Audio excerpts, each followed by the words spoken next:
सर्वसामान्यांच्या हक्काचा आवाज जागर जनस्थान।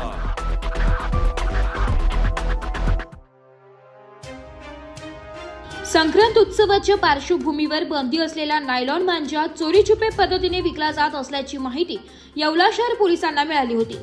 दरम्यान येवला शहरातील नागड दरवाजा परिसरात छापा घालून इम्रान इक्बाल शेख याला 18 नायलॉन मांजांच्या रीलसह ताब्यात घेतण्यात आले। त्याच्यावर प्रचलित कायद्यानुसार कारवाई करण्यात आली।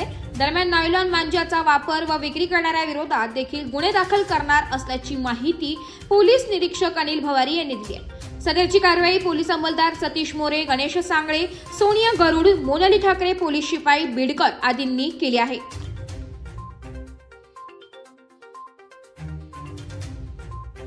मी पोलीस निरीक्षक अनिल भवारी, येवला शहर पोलीस स्टेशन।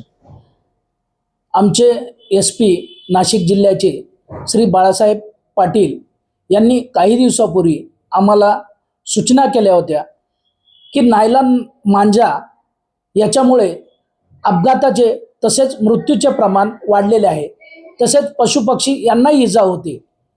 ह्या सर्व नायलॉन मांजा विक्री करणारे यांचा शोध घेऊन त्यांच्यावर कारवाई करा।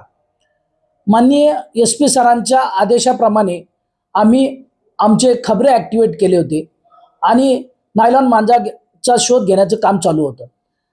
आमच्याकडे नेमणुकीस असलेले पोलीस कॉन्स्टेबल सतीश मोरे यांना बातमीदारामार्फत माहिती मिळाली की नांदगाव गेट, रेल्वे गेट त्याच्या पाटाजवळ एक इसम हा प्लास्टिकच्या गोणीत नायलॉन मांजा घेऊन त्या ठिकाणी विक्री करीत आहे। अशी माहिती मिळाल्यानंतर आम्ही त्या ठिकाणी 2 पंचासमक्ष छापा टाकून केलेल्या कारवाईमध्ये इसम नामे इम्रान इक्बाल शेख हा आम्हाला नायलॉन मांजासह मिळून आला। त्याच्याकडे एकूण 18 फिरक्या ज्याला नायलॉन मांजा गुंडाळला होता असा 7,800 रुपये किमतीचा मुद्देमाल मिळून आला। त्याला या प्रकरणी ताब्यात घेऊन त्याच्यावर कारवाई करण्यात आलेली आहे। जागर जनस्थानसाठी प्रतिनिधी सचिन वखारे, येवला।